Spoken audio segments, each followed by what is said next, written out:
Sa dalawang magkahiwalay na insidente sa Bohol at General Santos City, truck ang bumangga sa tulay. Yan po ang mga disgrasya sa probinsya na tinutukan ni JP Soriano. Patay ang isang pahinante matapos maipit ng bumangga ang sinasakyang delivery van sa isang truck sa Cadiz City, Negros Occidental. Sugatan naman ang van driver. Ayon sa pulisya, biglang tumawid sa kalsada ang isang kalabaw at nasagasaan ng van. Dumiretso ang van sa kabilang lane at bumangga sa kasalubong na truck. Namatay din ang kalabaw.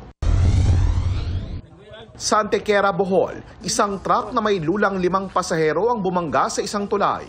Ayon sa pulisya, maghahatid ng Bermuda Grass ang truck nang mawalan umano ng kontrol sa preno ang driver kaya bumangga sa Dorol Bridge. Dead on arrival sa ospital ang isang pasahero habang ang iba ay patuloy na ginagamot sa ospital.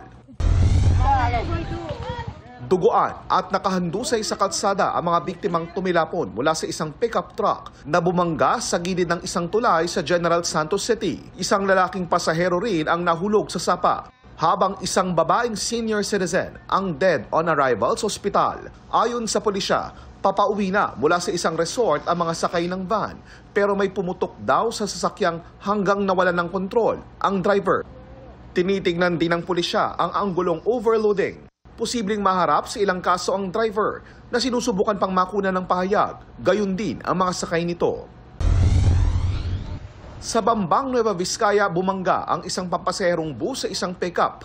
Patay ang driver ng pickup matapos maipit. Ayon sa pulisya, nag-overtake ang bus sa isa pang sasakyan kaya sumalpok sa pickup na nasa kabilang linya. Nakikipag-ugnayan na raw ang kumpanya ng bus sa pamilya ng biktima na wala pang pahayag. Para sa GMA Integrated News, JP Soriano, nakatutok 24 oras.